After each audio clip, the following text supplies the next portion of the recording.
Hello students, क्या हाल है आप सबका। I welcome you all to your own channel smart study educates. आज बच्चों हम वोल्टेक सेल की वर्किंग पढ़ने वाले हैं।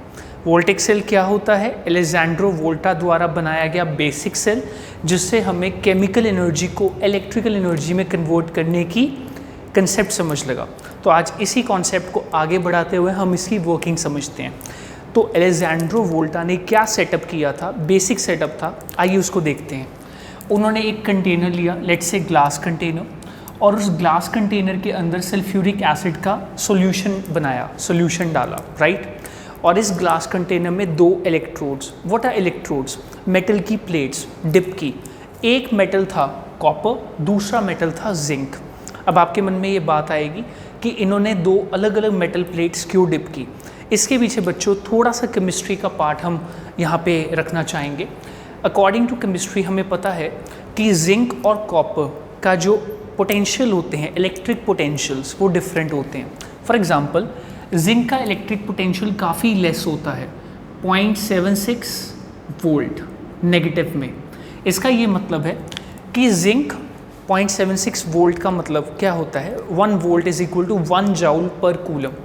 तो अगर 1 कूलम चार्जेस की हम बात करें और उसको 1 जूल एनर्जी चाहिए, तो जिंक 0.76 पोटेंशियल पे एग्जिस्ट करता है। अब इसका मतलब ये हुआ कि अगर जिंक से 1 कूलम चार्जेस फ्लो करें तो 1 जूल एनर्जी के अकॉर्डिंग वो होता है 1 वोल्ट।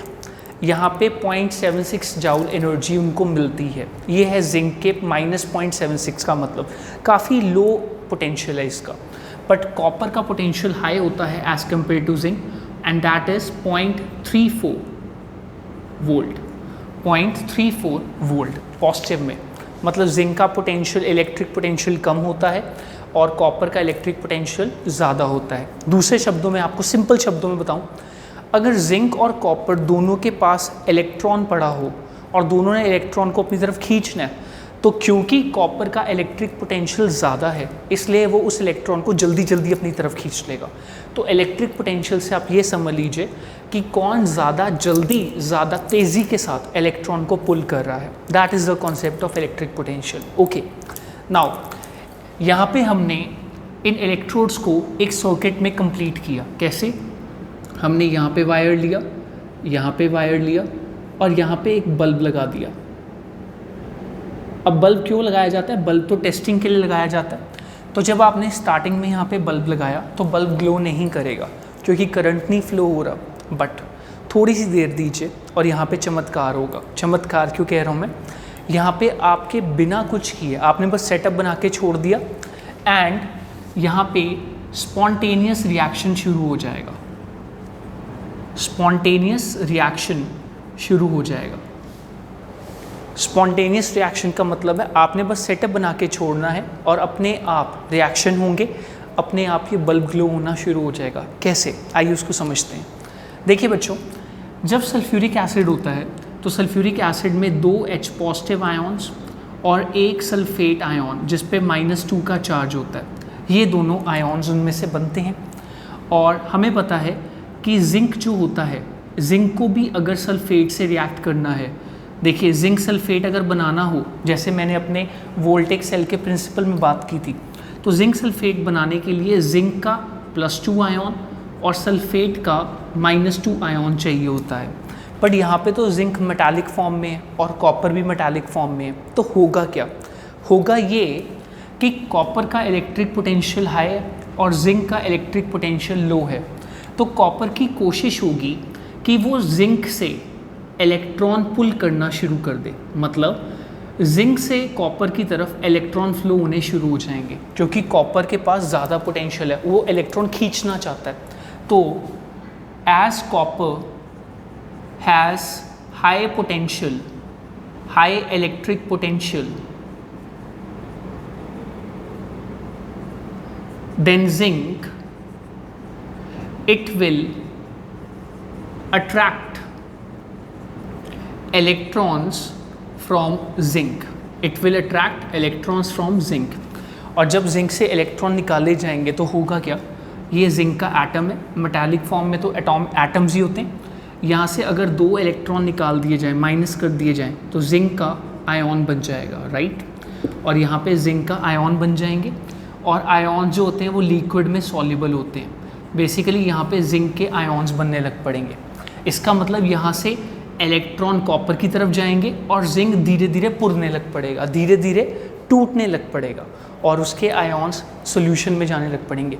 सॉल्यूशन के अंदर क्या होगा उसको देखते हैं। सल्फ्यूरिक एसिड के साथ क्या होगा, H2SO4 का ब्रेकडाउन शुरू हो जाएगा, क्योंकि जिंक के पास जिंक सल्फेट से कम एनर्जी होती है, तो जिंक सल्फेट बनना चालू हो जाएगा। H2SO4 जब ब्रेक होगा, यहाँ पे 2 H पॉजिटिव आयन्स बनेंगे और एक सल्फेट आयन, ठीक है। अच्छा, तो यहाँ पे हमारे पास H2SO4 का ब्रेकडाउन शुरू हो गया और ये आयन्स बनने लग पड़े, और जिंक का ब्रेकडाउन हो गया तो ये आयन बन गए।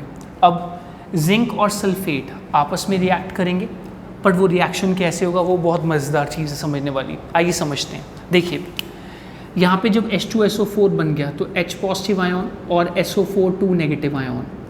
अब कॉपर जो है, ये जो H पॉजिटिव है ये तो यहीं पे पड़े रहेंगे कॉपर के पास, पर ये जो सल्फेट है, जब यहाँ पे जिंक 2 पॉजिटिव बनने लग पड़ेगा जिंक मेटल के ऊपर, तो ये सल्फेट पे नेगेटिव चार्ज है, ये जिंक की तरफ अट्रैक्ट होने लग पड़ेंगे। मतलब सल्फेट के आयन कॉपर की तरफ से जिंक की तरफ जाने लग पड़ेंगे।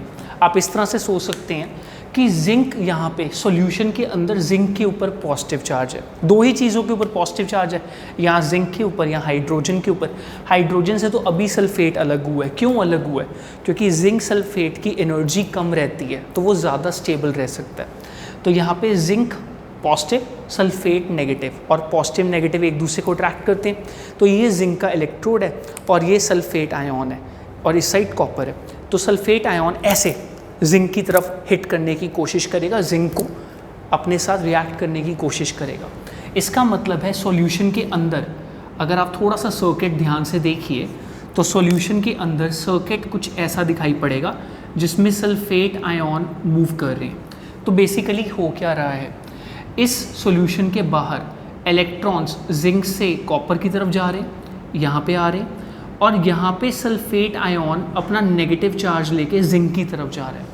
और नेगेटिव चार्ज होने का मतलब होता है इलेक्ट्रॉन्स का ज़्यादा होना। तो बेसिकली हो क्या रहा है, आउटसाइड क्या हो रहा है, ये जिंक है, ये कॉपर है, जिंक से कॉपर की तरफ इलेक्ट्रॉन फ्लो हो रहे हैं आउटसाइड, और इनसाइड सॉल्यूशन के क्या हो रहा है, ये कॉपर है, ये जिंक है, कॉपर से जिंक की तरफ सल्फेट के 2 नेगेटिव आयन फ्लो हो रहे हैं, सल्फेट का आयन फ्लो हो रहा है। इसका मतलब यहाँ पे इलेक्ट्रॉन जिंक से कॉपर की तरफ जा रहे हैं सर्किट के बाहर, सॉल्यूशन के बाहर, और सॉल्यूशन के अंदर इनसाइड सॉल्यूशन क्या हो रहा है, कॉपर से जिंक की तरफ ये आयन आ रहे हैं। तो क्या आप देख सकते हैं ये सर्किट कंप्लीट हो रहा है, एक तरीके से ये सर्किट कंप्लीट हो रहा है। और अगर ये सर्किट कंप्लीट होगा तो किसी भी कंप्लीट क्लोज सर्किट में जब चार्जेस फ्लो करते हैं तो करंट पैदा होगा, और यहाँ पे हमें करंट देखने को मिल जाएगा। इसका ये मतलब है कि जब यहाँ पे ये रिएक्शन शुरू होगा तो इलेक्ट्रॉन्स का फ्लो जिंक से कॉपर की तरफ है। इसका मतलब इलेक्ट्रिक करंट का फ्लो कहाँ से कहाँ होगा, कॉपर से जिंक की तरफ, क्योंकि इलेक्ट्रिक करंट हमेशा इलेक्ट्रॉन्स के ऑपोजिट जाता है। कन्वेंशनल करंट हमेशा पॉजिटिव चार्जेस के फ्लो को माना जाता है, और वैसे भी कॉपर का पोटेंशियल हाई है, इलेक्ट्रिक करंट हमेशा हाई से लो पोटेंशियल जाता है। इसका ये मतलब है outside the circuit electric current का फ्लो है फ्रॉम कॉपर टू जिंक, ध्यान दीजिए, और inside the solution electric current का फ्लो है zinc to copper, electric current का फ्लो है जिंक टू कॉपर। तो ये बात बहुत ध्यान रखने वाली है कि जब किसी सर्किट में करंट फ्लो करता है तो मान लीजिए इतना हिस्सा सेल का हिस्सा है और इतना हिस्सा सर्किट का हिस्सा है, आपको हमेशा ऐसा लगेगा, ये पॉजिटिव नेगेटिव, आपको हमेशा ऐसा दिखाई पड़ेगा कि सर्किट के अंदर तो करंट पॉजिटिव से नेगेटिव की तरफ जा रहा है ऐसे, बट क्योंकि करंट को एक चक्कर पूरा लगाना होता है तो सर्किट के अंदर करंट हमेशा नेगेटिव से पॉजिटिव, सेल के अंदर करंट हमेशा नेगेटिव से पॉजिटिव जाता है। मतलब एक सर्किट में जो करंट होता है वो हमेशा हाई से लो पोटेंशियल जाता है, पर क्योंकि करंट को एक चक्कर पूरा लगाना है, रास्ते में वो यू टर्न नहीं काट सकता, इसलिए सेल के अंदर करंट हमेशा नेगेटिव से पॉजिटिव जाता है, लो टू हाई जाता है। तो तो ये बहुत इंपॉर्टेंट बात है, आगे भी हमारे काम आएगी। सो ऑलवेज रिमेंबर यहाँ पे करंट क्यों फ्लो हो रहा है, क्योंकि कॉपर हाई पोटेंशियल पे है, तो वो जिंक से इलेक्ट्रॉन खींचने की कोशिश करेगा। इस वजह से जिंक से इलेक्ट्रॉन जब निकलना चालू हो जाएंगे, जिंक के आयन बनने शुरू हो जाएंगे और हाइड्रोजन सल्फेट, सल्फ्यूरिक एसिड जो है उसमें से सल्फेट के साथ जिंक रिएक्ट कर जाएगा। अच्छा, अब बात आती है कि ये जो सेल है ये कितना पोटेंशियल डिफरेंस देगा, क्योंकि हर सेल कुछ पोटेंशियल डिफरेंस देने के लिए ही बनाया जाता है। तो आंसर ये है कि कॉपर का जो पोटेंशियल है, देखिए ये हाइड्रोजन का पोटेंशियल है, लेट्स से हाइड्रोजन का पोटेंशियल स्टैंडर्ड है 0, तो कॉपर का पोटेंशियल है 0.34 राइट, प्लस 0.34 वोल्ट, ये कॉपर का पोटेंशियल है। और जिंक का पोटेंशियल माइनस में है, -0.76 वोल्ट, ये जिंक का पोटेंशियल है। तो आप देख सकते हैं जो इलेक्ट्रॉन्स हैं वो लो पोटेंशियल से हाई पोटेंशियल फ्लो कर रहे हैं और जो करंट है वो हाई से लो पोटेंशियल फ्लो कर रहा है। तो इन दोनों पॉइंट्स के बीच में कितना पोटेंशियल डिफरेंस पता लग रहा है, आंसर है हाई पोटेंशियल में से लो पोटेंशियल माइनस कर दीजिए, सो माइनस माइनस प्लस हो जाएगा, 0.34 plus 0.76, this is 6 and 4 10 11, 1.10 volt. इसका मतलब वोल्टेक सेल का अगर आप सल्फ्यूरिक एसिड और जिंक सल्फेट के साथ काम करते हैं जैसा वोल्टेक सेल में पहली बार किया गया था, तो आपको कितना फिक्स पोटेंशियल डिफरेंस मिलेगा, 1.10 वोल्ट्स का। अच्छा, क्या हमेशा ये पोटेंशियल मिलता रहेगा कि पहले मिलेगा बाद में कम हो जाएगा? आइए एनालाइज करते हैं। तो देखिए जैसे जैसे ये जिंक जो है ये आयन बनाता जाएगा और सॉल्यूशन में जिंक सल्फेट बनता चला जाएगा, वैसे वैसे ये जिंक का इलेक्ट्रोड पतला होता जाएगा। तो पहले इतना लंबा था, फिर इतना हुआ, फिर इतना हुआ, और जिंक धीरे धीरे कम होता रहेगा। अगर ऐसा होगा तो एक टाइम आएगा जब जिंक सल्फेट बन चुका है और जिंक है ही नहीं रिएक्शन करने के लिए। या दूसरे तरीके से सोचिए, आपने पहले सल्फ्यूरिक एसिड डाला 100 ml, उसमें सल्फेट आयन्स थे, लेट्स से 100 थे सपोज।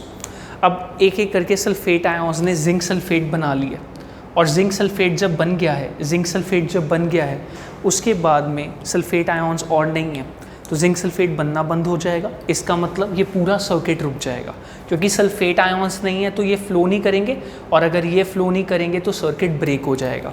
आप ऐसा भी सोच सकते हैं कि अगर मैं इस सर्किट में एक कार्डबोर्ड लगा दूँ, तो जो सर्किट पहले घूम रहा था, ठीक है, जो पूरा सर्किट चल रहा था, करंट फ्लो कर रहा था, कार्डबोर्ड की वजह से सल्फेट आयन्स का फ्लो रुक जाएगा, इसलिए करंट फ्लो होना रुक जाएगा। ये बल्ब अभी ग्लो कर रहा था, बल्ब ग्लोस जब ये सर्किट कंप्लीट होगा, और जब आप कार्डबोर्ड लगा दोगे, in case of cardboard bulb of हो जाएगा, बल्ब ऑफ।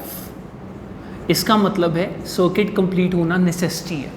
और इससे ये भी पता लगता है कि जैसे जैसे टाइम बीतता जाएगा तो सल्फ्यूरिक एसिड का कंसंट्रेशन कम होता जाएगा, जिंक का कंसंट्रेशन कम होता जाएगा, इसलिए ये पोटेंशियल डिफरेंस कम होता चला जाएगा।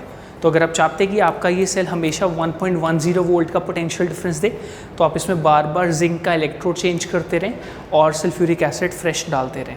एक बात और, जो सल्फ्यूरिक एसिड के ब्रेक होने से हाइड्रोजन के आयन्स बनेंगे, उनके साथ क्या होगा? तो हाइड्रोजन के आयन्स, आपको पता है अगर एक इलेक्ट्रॉन मिल जाए उनको तो वो हाइड्रोजन एटम बना लेते हैं, और अगर 2 हाइड्रोजन आयन्स को 2 इलेक्ट्रॉन मिल जाए तो वो हाइड्रोजन गैस बना लेते हैं। तो यहाँ पे हाइड्रोजन गैस बनेगी तो बुलबुले बन जाएंगे, बट वो जो बुलबुले, वो जो बबल्स होते हैं, वो कंडक्ट करने में करंट को रुकावट पैदा करेंगे। तो हम क्या करते हैं, हम यहाँ पे ऑक्सीजन की सप्लाई दे देते हैं। तो आपको पता है जब हाइड्रोजन ऑक्सीजन के साथ रिएक्ट करता है तो वाटर बनता है, और वाटर को हम साइड से रिलीज़ करवा लेंगे। बट वो सब और बातें हैं कि कौन कौन से फैक्टर्स वोल्टेक सेल को इफ़ेक्ट करते हैं। यहाँ पे हम ये समझ रहे हैं कि वोल्टेक सेल की जो बेसिक वर्किंग है वो किस बात पे डिपेंड करती है, और वो इस बात पे डिपेंड करती है कि कॉपर और जिंक, इन दोनों का जो पोटेंशियल में डिफरेंस है वो अलग है। इसलिए कॉपर जिंक से इलेक्ट्रॉन खींचने की कोशिश करता है, इस वजह से ही जिंक के आयन्स बनते हैं और सर्किट में बाकी आयन्स का फ्लो शुरू होता है, और आपको 1.10 वोल्ट का पोटेंशियल डिफरेंस मिलता है। So this is the potential difference of voltaic cell. अब तो बहुत ज़्यादा कॉम्प्लिकेटेड और बहुत ज़्यादा बेटर सेल्स बन चुके हैं, बट जो बेसिक कॉन्सेप्ट एलेक्जेंड्रो वोल्टा ने दिया था वोल्टेक सेल के अंदर वो यही है। इससे हमें आज के कॉन्सेप्ट समझने में हेल्प मिलती है। आई होप आपको ये लेक्चर इन्फॉर्मेटिव लगा होगा। Keep learning, keep growing and keep asking questions and thank you for watching. Bye.